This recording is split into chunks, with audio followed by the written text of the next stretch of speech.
YouTube. God bless you all. Let's all remember the law of Moses and let us keep the Passover. I hope you guys are all celebrating the Passover.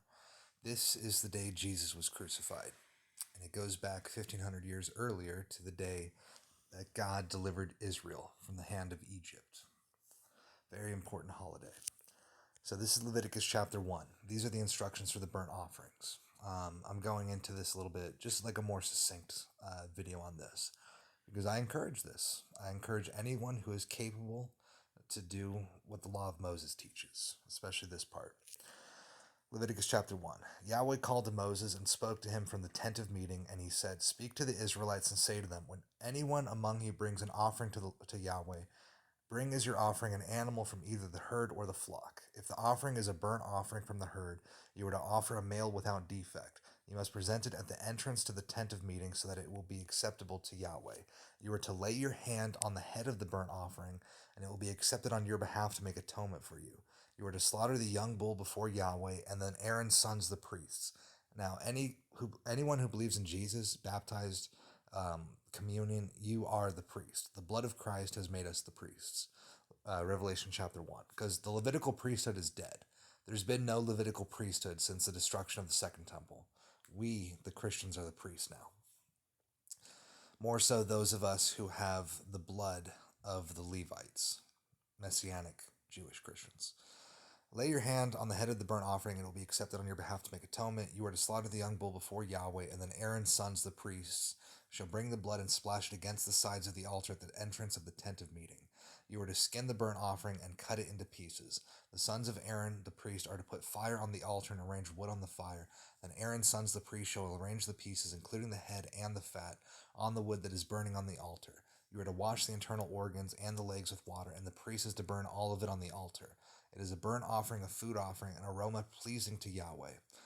If the offering is a burnt offering from the flock, from either the sheep or the goats, you are to offer a male without defect. You are to slaughter it at the north side of the altar before Yahweh, and Aaron's sons, the priest, shall splash its blood against the sides of the altar.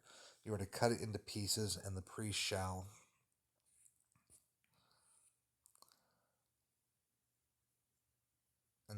arrange them, including the head and the fat, on the wood that is burning on the altar. You are to wash the internal organs and the legs with water, and the priest is to bring all of them and burn them on the altar. It is a burnt offering, a food offering, an aroma pleasing to Yahweh. So that's a little difficult. Most people don't have sheep. Most people don't have bulls. Most people don't have goats. But we can offer pigeons. We can catch a pigeon, we can catch a turtle dove, and we can offer those. If the offering to Yahweh is a burnt offering of birds, you are to offer a dove or a young pigeon. The priest shall bring it to the altar, wring off the head, and burn it on the altar. Its blood shall be drained out on the side of the altar. He is to remove the crop and the feathers, and throw them down east of the altar where the ashes are. He shall tear it open by the wings, not dividing it completely. And then the priest shall burn it on the wood that is burning on the altar. It is a burnt offering, a food offering, an aroma pleasing to Yahweh. So that's exactly how Abraham offered the burnt sacrifices in Genesis chapter 15. So these are the types of trees that are supposed to be used, but we'll get to that soon.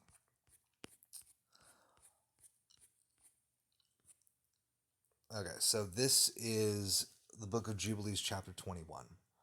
So these are the instructions for the burnt offerings. These are the last words of Abraham. Okay, here.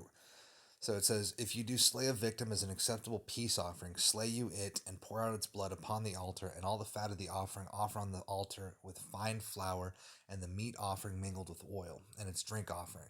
So the meat offering is bread, unleavened bread, mingled with oil, and the drink offering is wine. Offer them all together on the altar of burnt offering. It is a sweet savor before the Lord, before Yahweh. And you will offer the fat of the sacrifice of thank offering on the fire, which is upon the altar, and the fat which is on the belly, and all the fat on the inwards and on the two kidneys, and all the fat that is upon them, and upon the loins and liver you shall remove, together with the kidneys. And offer all these for a sweet savor acceptable for Yahweh, with its meat offering, meaning bread, and with its drink offering, meaning wine, for a sweet savor, the bread of the offering unto Yahweh. And eat its meat on that day and on the second day.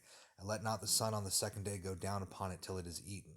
Let nothing be left over for the third day, for it is not acceptable, for it is not approved. And let it no longer be eaten, and all who eat thereof will bring sin upon themselves. For thus I have found it written in the books of my forefathers, and in the words of Enoch, and in the words of Noah. And on all your oblations you shall strew salt, and let not the salt of the covenant be lacking in all your oblations before Yahweh. And as regards to the wood of the sacrifices, beware lest you bring other type of wood on the altar in addition to these. So these are the only acceptable types of wood: cypress, bay, almond, fir, pine, cedar, savin, fig, olive, myrrh, laurel, and aspalathus. I believe savin is also the same as juniper. And of these kinds of wood lay upon the altar under the sacrifice, such as have been tested as to their appearance, but do not lay thereon any split or dark wood, but hard and clean, without fault, a sound and new growth. And do not lay thereon old wood, for its fragrance is gone, for there is no longer fragrance in it as before. Where was I? Besides these kinds of wood, there is none other that you shall place on the altar, for the fragrance is dispersed, and the smell of its fragrance goes not up to heaven. Observe this commandment and do it, my son, that you may be upright in all your deeds. And at all times be clean in your body, and wash yourself with water before you approach to offer on the altar, and wash your hands and your feet. Remember how Jesus was washing the feet of the disciples, and he said, "You don't know what I'm doing now, but you will later"? That's because Jesus was the burnt sacrifice. So when he washed their feet, they obviously washed their hands before eating. He was preparing them to receive the burnt offering of his soul. At all times be clean in your body, wash yourself with water before you approach to offer on the altar, wash your hands and your feet before you draw near to the altar, and when you are done sacrificing, wash again your hands and your feet. Let no blood appear upon you nor upon your clothes. Be on your guard, my son, against blood. Be on your guard exceedingly, cover it with dust, and do not eat any blood, for it is the soul. Eat no blood whatsoever, and take no gifts, for it is the blood of man, lest it be shed with impunity without judgment, for it is the blood that is shed that causes the earth to sin. The earth cannot be cleansed from the blood of man, save by the blood of him who shed it. And take no present or gift for the blood of man, blood for blood, that you may be accepted before Yahweh, the Most High God, for he is the defense of the good. Okay, so this is the Testament of Levi, chapter 9. So these are the last words of Levi before dying. All 12 sons of Jacob gave these testaments before dying.